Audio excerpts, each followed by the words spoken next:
So this is a 36 centimeter lock, so basically a full size lock which comes with 5 cylinder mortise, and this is a security bolt. This locks or unlocks from the inside itself. Once the system is unlocked, it works through a fingerprint based system. After 5 seconds, the system gets locked automatically. The handle gets disabled. When you pull it up, the system gets locked again. This is a spring bolt which automatically locks the system. This is for extra privacy or security, basically what we mentioned. Then we have a passcode lock, default password that I am inputting. You can unlock it through password as well. So this gets locked automatically. Third is you have a card based system. You can use the card to unlock the system. Fourth is your mechanical key. So you have a mechanical keyhole at the bottom. You have to insert the key and rotate it to the left at 90 degrees.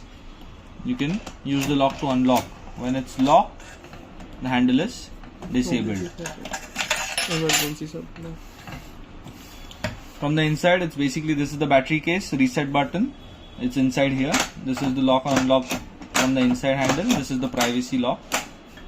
And we have an emergency power supply at the bottom, which basically helps in case the battery drains out. The battery life is around 12 to 14 months. But in case the battery drains out, you can use the power supply mode using a power bank to initiate the system or reboot the system again and use